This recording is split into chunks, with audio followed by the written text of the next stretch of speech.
তো hello everyone, welcome back to my YouTube channel. তো কেমন আছো তোমরা সকলে? আশা করি ভালো আছো। তো সিম্পল ইন্টারেস্টের আগের ভিডিওতে আমি তোমাদের ইনস্টলমেন্ট সম্পর্কিত ভেরিয়াস টাইপের কোয়েশ্চেন সলভ করিয়েছিলাম। তো এই ভিডিওতে আমি তোমাদের বলেছিলাম যে একটি টাইপ রয়ে গেছে। তো আজ আমি বেসিক্যালি যে লাস্ট টাইপের যেটা রয়ে গিয়েছিল টাইপ 4, ওই বিষয়ের উপর আমরা আজ কোয়েশ্চেন সলভ করব। তো চলো আজকের ক্লাস শুরু করা যাক। তো প্রথমেই বলে দিই, আজকের ক্লাসটি খুব ছোট একটি ক্লাস হবে। তো তোমাদের রিকোয়েস্ট করবো প্রথম থেকে শেষ পর্যন্ত ভিডিওটি দেখার জন্য, তাহলে তোমরা অবশ্যই ভিডিওগুলির সলিউশন বুঝতে পারবে।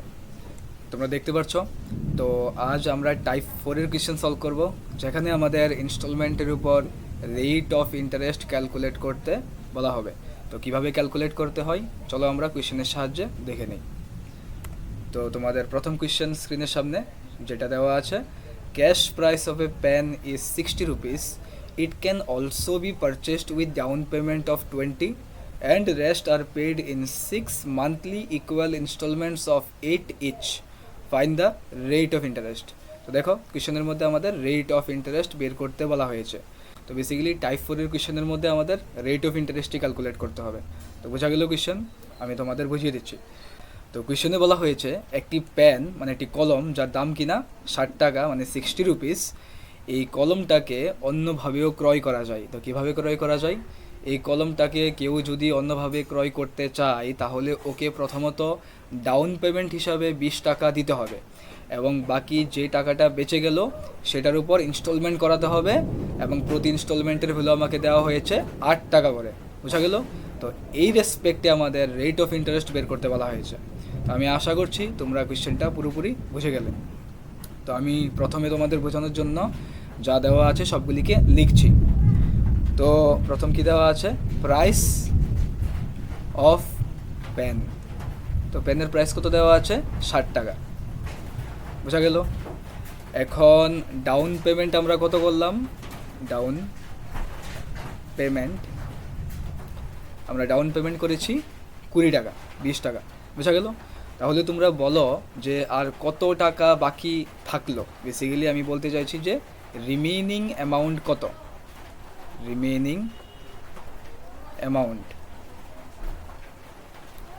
তো রিমেইনিং অ্যামাউন্ট কত? 60 থেকে 20কে মাইনাস করে দাও, তাহলে আমাদের যে টাকাটা বাকি থাকলো, যেটার উপরে বেসিক্যালি ইনস্টলমেন্ট ক্যালকুলেট হবে, সেটা বেরিয়ে যাবে। তো কত হয়ে গেল? 40 টাকা, 40 রুপিস। বুঝা গেল? এখন তোমরা ভালো করে বুঝো, দেখো এই 40 টাকার উপরে কিন্তু এখন আমাদের ইনস্টলমেন্ট ক্যালকুলেট হবে। তো এই ক্ষেত্রে প্রথমত একটা জিনিস বুঝে রাখো যে পেনের প্রাইস কত ছিল? 60 টাকা, আর আমরা ডাউন পেমেন্ট কত করলাম? 20 টাকা। তাহলে রিমেইনিং অ্যামাউন্ট কত হলো? 40 টাকা। তো আর এই রিমেইনিং অ্যামাউন্টের উপর আমার ইনস্টলমেন্ট ক্যালকুলেট হয়েছে, এবং প্রতিটা ইনস্টলমেন্ট কত করে? 8 টাকা করে। কত মাস দিতে হয়েছে আমাদের? 6 মাস দিতে হয়েছে। তাহলে টোটাল কত টাকা ইনস্টলমেন্টের মাধ্যমে পে করলাম আমরা? Total amount paid by installments. এগুলি তোমাদের বোঝানোর জন্য আমি লিখছি স্ক্রিনের মধ্যে, তোমাদের কিছু লিখতে হবে না। তোমরা সিম্পলি প্রথম বুঝো, তারপর তোমরা নিজেরাই সলভ করতে পারবে। তো দেখো 6টা দিতে হয়েছিল এবং প্রতিটা 8 টাকা করে দিতে হয়েছিল। তো কত হয়ে গেল? 6 8 48। তাহলে দেখো এখানে রিমেইনিং অ্যামাউন্ট কত ছিল? 40 টাকা, আর ইনস্টলমেন্ট টোটাল পে করতে হয়েছে কত? 48 টাকা। মানে বেসিক্যালি এখান থেকে আমাদের স্পষ্ট হয়ে গেল যে এই এক্সট্রা যে 8 টাকা হলো সেটা কিসের জন্য? সেটা সুদ হিসাবে লাগলো, এবং এই সুদটা কোথায় থেকে আসলো সেটাই আমরা জানবো এখন। তো দেখো আমরা লিখতে পারি যে সুদ কত টাকা জমলো? সুদ জমলো 48 মাইনাস 40, দ্যাট ইজ 8 টাকা। বোঝা গেল এতটুকু? তো এখন দেখো আমরা এই সুদ বেসিক্যালি যেটা 8 টাকা বের হলো, সেটা কিসের উপর বের হলো? এটা কি পুরোটা 40 টাকার উপরেই সুদটা হলো? এটা আমরা এখন দেখব। এটা কিন্তু পুরোটা 40 টাকার উপরে সুদটা হবে না। কেন হবে না? চলো দেখে নিই। তো একটু ভালো করে বুঝো। তো বেসিক্যালি আমাদের রিমেইনিং অ্যামাউন্ট কত ছিল? 40। এই 40 টাকার উপরেই আমার ইনস্টলমেন্ট ক্যালকুলেট হয়েছে। তো বেসিক্যালি প্রথম 40 টাকা ছিল। ভালো করে দেখো এই জায়গাটা। এটার উপর আমরা প্রথম মাসের পর কত টাকা ইনস্টলমেন্ট দিলাম? 8 টাকা। তো প্রথম মাসের পর এখানে মান্থ লিখছি আমি। তো ফার্স্ট মান্থ মানে প্রথম মাসের পর আমরা 8 টাকা ইনস্টলমেন্ট হিসাবে পে করে দিলাম। তাহলে দেখো যে 8 টাকা আমরা ইনস্টলমেন্ট হিসাবে পে করে দিয়েছি, এটার উপর কি আমাদের সুদ লাগবে পরের মাসে? কেন লাগবে? এটার উপরে আমাদের পরের মাসে সুদ দিতে হবে না। তো বেসিক্যালি আমাদের দেখো 40 টাকার মধ্যে আমরা 8 টাকা পেমেন্ট করে দিয়েছি, তাহলে কত টাকা বাঁচলো? 32 টাকা, 32। এখন এই 32 টাকার উপর আমরা দ্বিতীয় মাসের পর আবার ইনস্টলমেন্ট হিসাবে 8 টাকা পেমেন্ট করলাম, আবার 8 টাকা দিয়ে দিলাম, বলা হয়েছে না কোয়েশনে? তাহলে দেখো দ্বিতীয় মাসের পর কিন্তু এই 8 টাকার উপর আমার আর সুদ ক্যালকুলেট হবে না। বোঝা গেল এতটুকু? সিমিলারভাবে তো 32 থেকে 8 গেলে কত হয়? 24, 24 টাকা। এই 24 টাকা উপর আমার তৃতীয় মাসের পর আমি আবার ইনস্টলমেন্ট হিসাবে 8 টাকা পেমেন্ট করে দিলাম। বোঝা গেল? তাহলে এই টাকার উপর তৃতীয় মাসের পর আর সুদ ক্যালকুলেট হবে না। তো কত টাকা বাঁচলো? 16 টাকা, 16। এই 16 টাকার মধ্যে আমি চতুর্থ মাসের পর আবার 8 টাকা ইনস্টলমেন্ট হিসাবে পে করে দিলাম। তো এটার মধ্যেও আমার সুদ ক্যালকুলেট হবে না চতুর্থ মাসের পর। তার বাঁচলো কত? 8 টাকা। এই 8 টাকার মধ্যে আমি পঞ্চম মাসের পর আবার ইনস্টলমেন্ট হিসাবে 8 টাকা পেমেন্ট করে দিলাম। তাহলে কত বাঁচলো? 8 থেকে 8 গেলে হয় 0, 0 হয়ে গেল। আমাদের টোটাল ইনস্টলমেন্ট কয়টা দিতে হয়েছিল? 6টা দিতে হয়েছিল। আমরা কয়টা দিয়েছি? 1টা, 2টা, 3টা, 4টা, 5টা, মানে আরেকটা দিতে হবে। এবার তোমরা বলবে যে এটা তো 0ই হয়ে গেল, টোটাল টাকা তো 0 হয়ে গেল, তারপরও কেন আমাদের এক্সট্রা 8 টাকা দিতে হয়েছে? এটা কিসের জন্য বলতে পারবে কি? এটা এই সুদের জন্য। দেখো এক্সট্রা 8 টাকা সুদ আসতো না, তার জন্য আমাদের এক্সট্রা 8 টাকা দিতে হয়েছে। আমি বুঝাতে পারলাম? এখানে আমি তোমাদের কি বুঝাতে চেয়েছি, আমি ইঙ্কের কালারটা চেঞ্জ করে নিই, তাহলে তোমাদের ভালো করে বোঝাতে পারবো। তো এখানে আমি তোমাদের বোঝাতে চেয়েছি, দেখো প্রথমত এই 8 টাকা ইনস্টলমেন্ট হিসাবে যখন দেবো আমরা, প্রথম মাসের টাকাটা এটার উপর হিসাব হবে, তারপর প্রথম মাসের পর যে ইনস্টলমেন্টটা আমাদের দিতে হবে সেটা এটার মধ্যে হিসাব হবে। এভাবে চলতে চলতে চলতে চলতে আমাদের শেষ পর্যন্ত যে এক্সট্রা টাকাটা দিতে হবে সেটা তো 0 টাকার উপর হিসাব হবে। বেসিক্যালি আমি কি বলতে চাইছি, লাস্টে তো টাকা নেই, তারপরেও কেন আমাদের 8 টাকা দিতে হয়েছে? এটা সুদের জন্য। তো বোঝা গেল? তো নেক্সট স্লাইডে যাওয়া যাক, দেখো আমরা কি করি। তো দেখো প্রথম মাসের যে সুদটা সেটা এই টাকার উপরে ক্যালকুলেট হবে। তো আমি লিখছি এখানে সুদের ফর্মুলা কি? PTR/100, মানে 40 ইন্টু 1 মাস 1 into r. Rate of interest আমাদের বের করতে হবে, তার জন্য আমি এটাকে আর ধরছি, R/100। আর যেহেতু এটা মাসের হিসাব, তার জন্য আমাকে 12 দিয়ে ডিভাইড করতে হবে। এটাকে কিসে নিতে হবে? অ্যানুয়ালি নিতে হবে, তার জন্য আমি 12 দিয়ে, এটাকে নিচে 12 লিখলাম, মানে কি 12 দিয়ে ডিভাইড করে দিলাম 1 মাসকে। বোঝা গেল? এটা অ্যানুয়ালিতে চলে গেল। তো দেখো প্রথম মাসের সুদ 40 টাকার উপরে প্লাস দিয়ে দ্বিতীয় মাসের সুদ কত টাকার উপর খাটবে? 32 টাকার উপরে।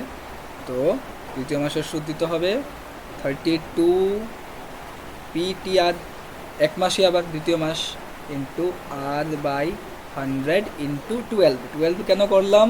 কারণ এটা মাসে ছিল, তো এটাকে কনভার্ট করার জন্য অ্যানুয়ালিতে। প্লাস তৃতীয় মাসের সুদ দিতে হবে 24-এর উপর। লিখছি আমি এখানে, দেখো 24 ইন্টু 1 ইন্টু R/100 ইন্টু 12। বোঝা গেল? প্লাস চতুর্থ মাসের সুদ দিতে হবে এই টাকার উপর, 16 টাকার উপর। তো লিখো 16 into 1 into R/100 into 12 plus, এটা হয়ে গেল। এখন পঞ্চম মাসের সুদ দিতে হবে এই টাকার উপর, 8 টাকার উপর। তো লিখো 8 into 1 into R/100 into 12 plus, আর ষষ্ঠ মাসের সুদ দিতে হবে 0 টাকার উপর। তো 0 টাকার উপর তো সুদ দেওয়া যায় না, তো বেসিক্যালি এটা অ্যান্সার কী হয়ে যাবে? এটা অ্যান্সার হয়ে যাবে 0। তো এটা ইজ ইকুয়াল টু কত হলো?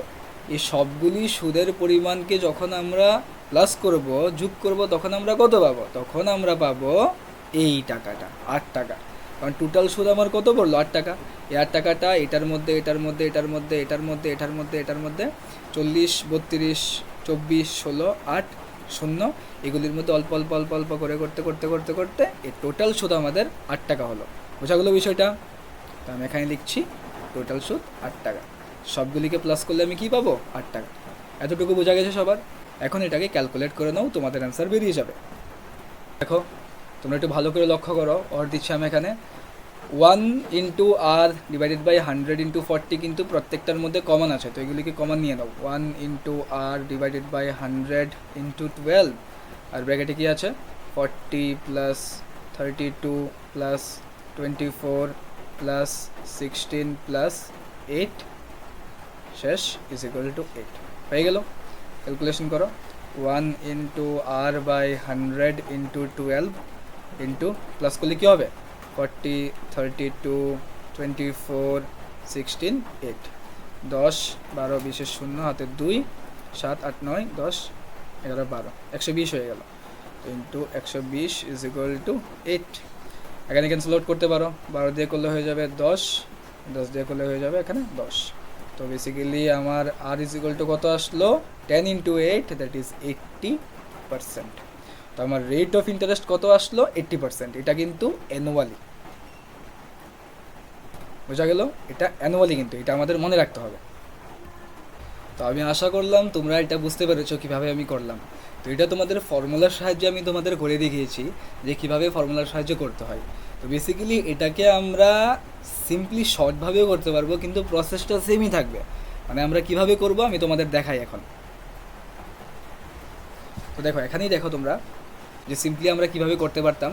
দেখো এখানে একটু ভালো করে লক্ষ্য করো। তো এখানে বেসিক্যালি আমাদের দেখো কমন যাওয়ার পর ব্র্যাকেটে কি আসলো, ব্র্যাকেটে আসলো বেসিক্যালি এই টাকাগুলি সবগুলির প্লাস। তো আমরা সিম্পলি প্রথমেই আমরা সবগুলি প্লাস করে নেব, আর সবগুলি প্লাস করলে কি হয় 120 আসছে, আমরা দেখলাম এখানে 120 আসলো। তো এগুলি প্লাস করলে হয় 120। আমরা কি করব 120 ইন্টু প্রতি মাসের হিসাব করছি আমরা, কি বার করছি আমরা রেট অফ ইন্টারেস্ট প্রতি মাসের দেওয়া হয়েছে ইনস্টলমেন্টগুলি, তার জন্য 1 দিলাম ইন্টু রেট অফ ইন্টারেস্টকে আমরা আর ধরলাম r/100 ইন্টু 12 করলাম। কেন 12 দিয়ে ডিভাইড করেছি? কারণ ওরা মান্থলি ইনস্টলমেন্ট দিয়েছে, তার জন্য এটাকে অ্যানুয়ালিতে কনভার্ট করতে গেলে আমাকে 12 দিয়ে ডিভাইড করতে হবে। এটা ইকুয়াল টু কিন্তু আমার টোটাল কি দেওয়া হয়েছে, টোটাল কিন্তু আমাদের ইন্টারেস্ট দেওয়া হয়েছে, দ্যাট ইজ = 8 হয়ে যাবে। এখানে ক্যান্সেল আউট করলে হয়ে যাবে আর = 80%। তো বোঝা গেল বিষয়টা। আমি তোমাদের কি বলতে চাইছি যে এইটা কিন্তু এখান থেকে এতটুকু লিখলাম যে এটা কিন্তু লেখার দরকার নেই আমাদের এক্সামের মধ্যে। আমরা সিম্পলি সবগুলিকে প্লাস করব, তারপর ইন্টু যেটা বলা হয়েছে মান্থলি থাকলে 1, প্রতি মাসে মাসে বলা হয়েছে তো 1 দিলাম ইন্টু রেট অফ ইন্টারেস্টকে আমরা আর ধরলাম, এখানে 100 দিলাম, আর 12 দিয়ে কেন ডিভাইড করেছি কারণ মান্থলির কথা বলা হয়েছে। যদি অ্যানুয়ালি বলা থাকতো তাহলে আমরা 12 দিয়ে ডিভাইড করতাম না। ইকুয়াল টু কি লিখলাম যে আমাদের টোটাল ইন্টারেস্ট কত বের হয়েছে, দ্যাট ইজ 8। এখান থেকে আমাদের সিম্পলি রেট অফ ইন্টারেস্ট বেরিয়ে গেল। তো আমাদের এইভাবে এতটুকু কিন্তু করতে হচ্ছে না। তো বোঝা গেল বিষয়টা, আশা করি বুঝতে পারলে। তো চলো আমরা আরেকটা কোয়েশ্চেন সলভ করি রেট অফ ইন্টারেস্টের উপর, তাহলে তোমাদের বিষয়টা আরও ক্লিয়ার হয়ে যাবে। তো দেখো পরের কোয়েশ্চেন কি আছে। আরব টুক এ loan ₹7,000 from a PNB bank.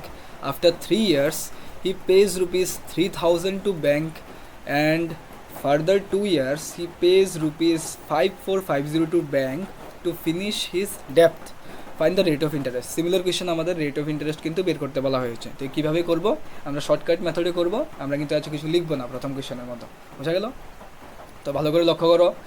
তো প্রথম আমাদের বুঝতে হবে যে আরব বেসিক্যালি যে ব্যক্তির নাম আরব ব্যাংক থেকে কত টাকা লোন নিয়েছিল 7,000 টাকা। তো লোনের অ্যামাউন্ট কত 7,000, বোঝা গেল?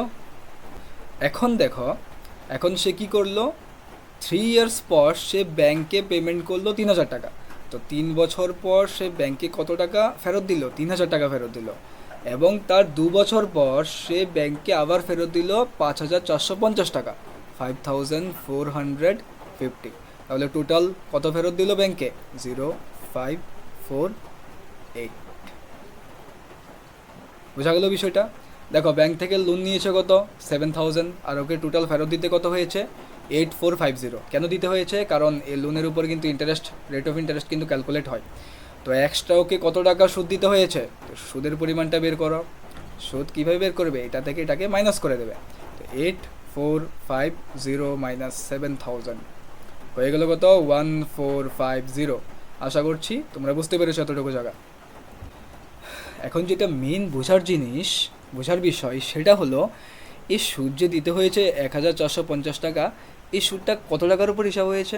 এটা কি পুরো 7000 টাকার উপর হিসাব হয়েছে? একদমই না। কেন? কারণ 3 বছর পর কিন্তু সে 3000 টাকা পেমেন্ট করে দিয়েছিল, তাহলে 3000-এর মধ্যে কিন্তু 3 বছর পর আর সুদ ক্যালকুলেট হবে না। বোঝা গেল বিষয়টা? তো আমি কি বলতে চাইছি একটু ভালো করে লক্ষ্য করো।